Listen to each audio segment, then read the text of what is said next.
හේයි මගේ බූරි යාළුවනේ අද මම හදන්න යන්නේ මාළු කට්ලට්.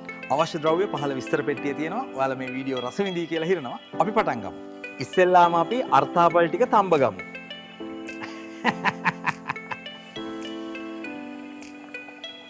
ඊළඟට අපි තඹාගත් අර්ථාපල් ටික පොතු ගහගමු. ඊළඟට අපි අල ටික හොඳට පොඩි කරගමු.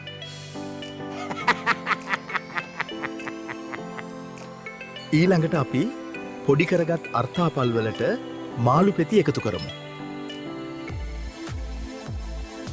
ඊළඟට අපි මේ ලූණු ටිකයි මිරිස් ටිකයි ඔක්කොම කපා ගමු.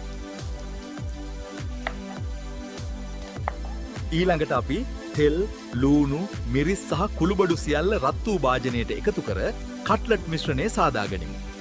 ඊළඟට අපි අඹරන ලද අර්ථාපල් සමග මාළු පෙති ගෑස් කුකර් එකේ ඇති මිශ්‍රණයට එකතු කරමු. ඉතින් දැන් අපි ඒවා හරියට කලවම් කරගමු.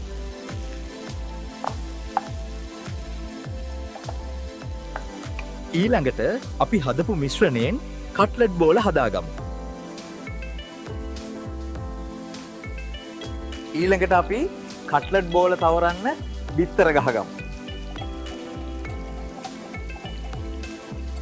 දැන් අපි කට්ලට් බෝල බීට් කරගත් බිත්තරවල දවට ගමු. ඊළඟට අපි කට්ලට් බෝල පාන් කුඩුවල තවර ගමු. ඊළඟට අපි හදාගත්ත කට්ලට් බෝල ටික රත්තුණු තෙල් තාච්චියට දාලා ගැඹුරු තෙලේ බැඳගමු. ඉතින් මෙන්න අපි හදපු කට්ලට් බෝල ටික කොහොමද පෙනුම? වව්! සුවඳයි වගේම රසයි වගේ. ඉතින් මම හිතනවා ඔයාලා හැමෝම මගේ වීඩියෝ එක රස විඳින්න ඇති කියලා. කරුණාකර subscribe කරන්න, like කරන්න, share කරන්න, ඒ වගේම comment කරන්නත් අමතක කරන්න එපා. ඉතින් ඔයාලා මාත් එක්ක එකතු වෙලා මගේ වීඩියෝස් බලපු හැමෝටම ස්තුතියි. අපි ඉක්මනටම අලුත් වීඩියෝ එකකින් හම්බ වෙමු.